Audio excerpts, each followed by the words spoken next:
थोड़ा समझ में आना लगता है। कर्मयोग किए बिना जीवन की अमरता के बारे में कोई संदेश ही नहीं मिल सकता, बाहर शब्दों से नहीं मिल सकता है, आचरण से मिलता है। इसलिए लोगों को गलतफहमी है, ये धर्म उसको नहीं समझ में आए।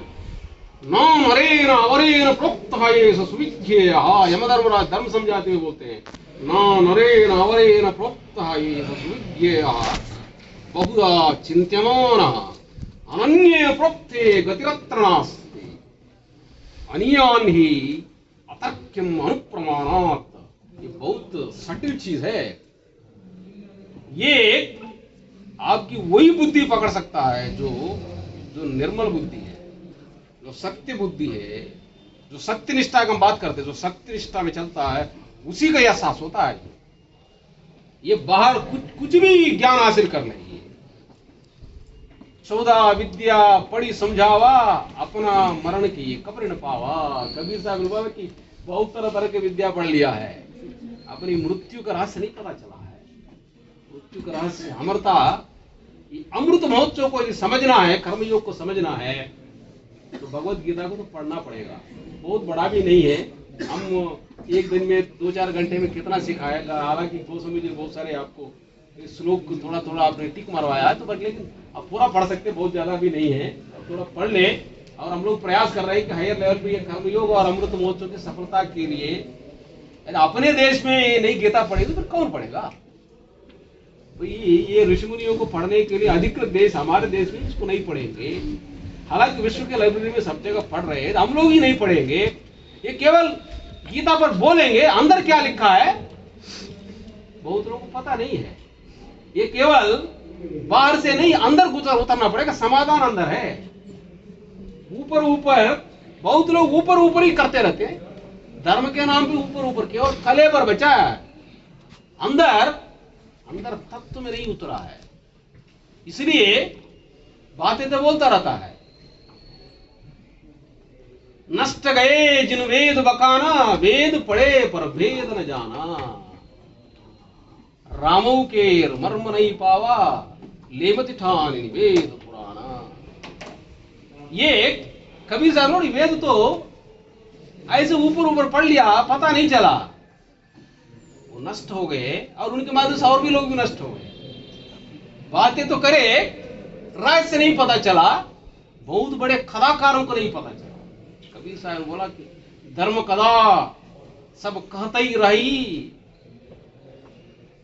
प्रहतः फूटी जो लावरी कही, लावरी संझा लावरी बिहाने, एक लावरी बचे बसे हृदय मंझा। ये केवल लावरी बकवास करते रहते हैं, सत्य को तो जानते नहीं है ना, सत्य पर निष्ठा है।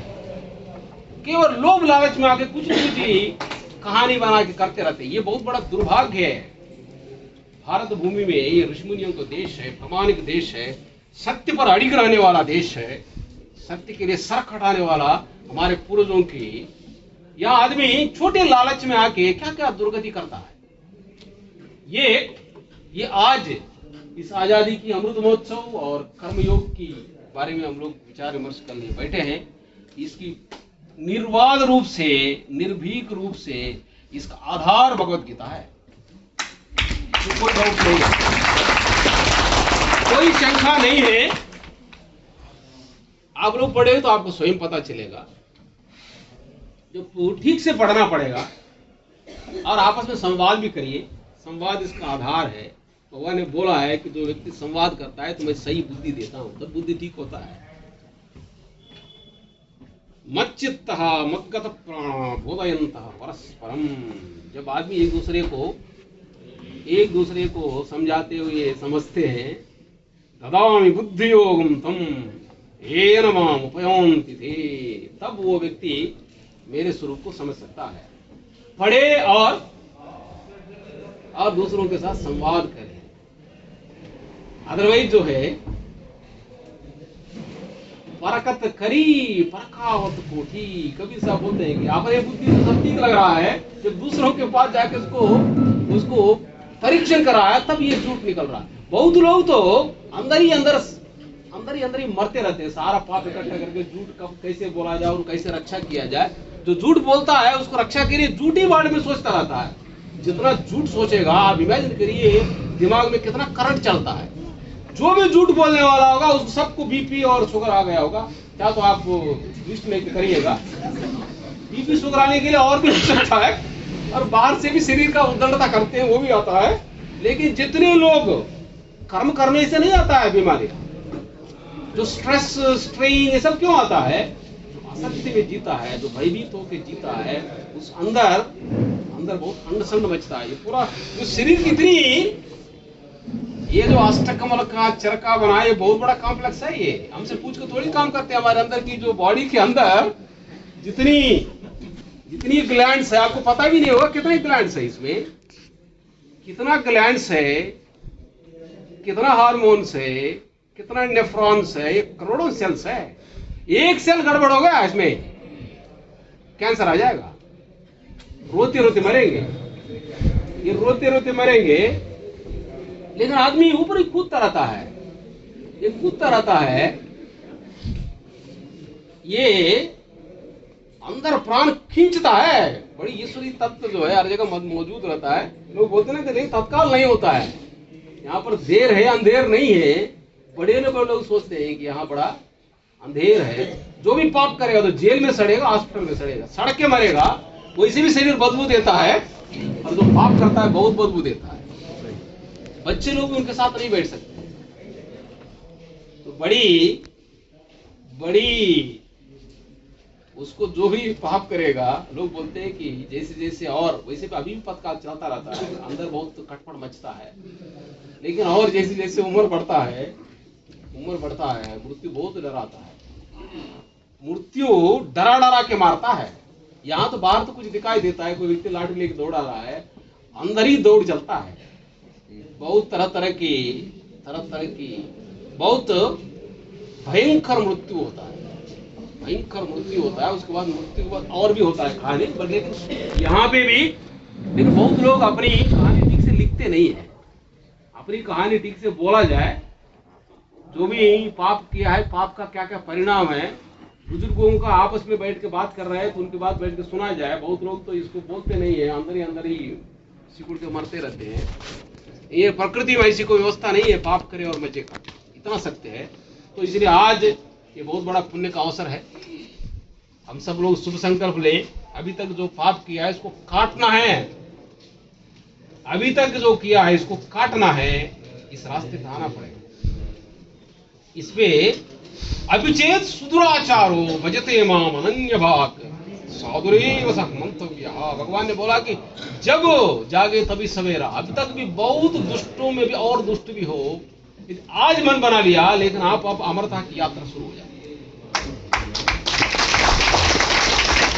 यही भगवान की कृपा है। तो इतनी बातें सुनने के बाद कितने लोग अपनी छल कपट का स्वभाव छोड़ के हमारे पूर्वजों को याद करते हुए अपने जीवन को निर्मल बनाने का और सच्चाई के रास्ते पर चलते हुए समाज की सेवा, भारत की ये ऋषिमुनियों का देश को, हमारे पूर्वजों के त्याग को याद करते हुए पूरी मनोयोग से समाज को बेहतर बनाने के लिए अपनी पूरी सामर्थ्य लगाने का कौन कौन तैयार? हाथ उठाए।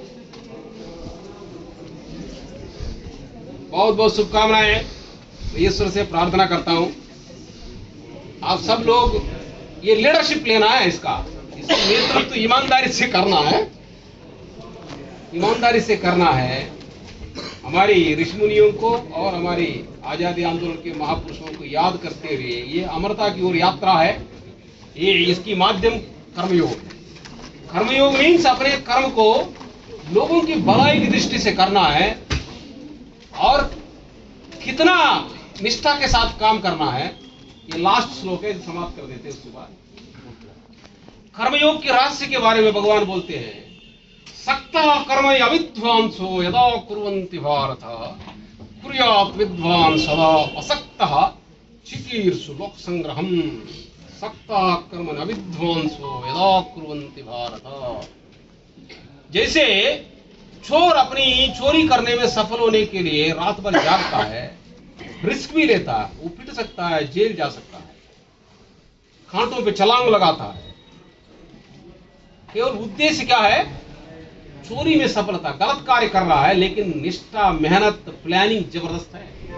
भगवान बोलते हैं इतना थोड़ा बदलाव करना है उसमें, आपके अंदर भी उतना ही निष्ठा, उतनी प्लानिंग, उतनी सजगता हो।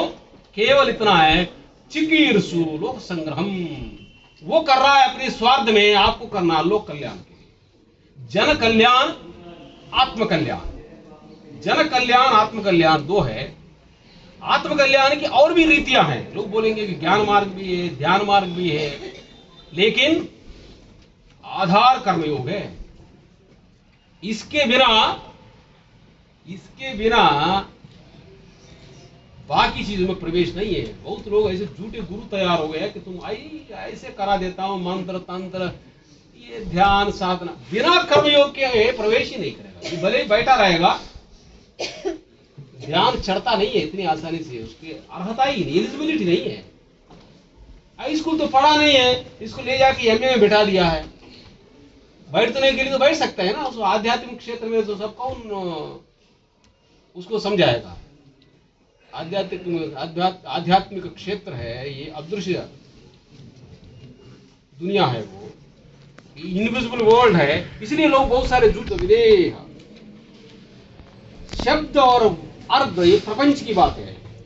ये ईश्वरीय तत्व शब्द से परे है। ये तो शब्द से परे है, उसको टच करने का मार्ग आचरण है, एक कर्मयोग का आचरण है।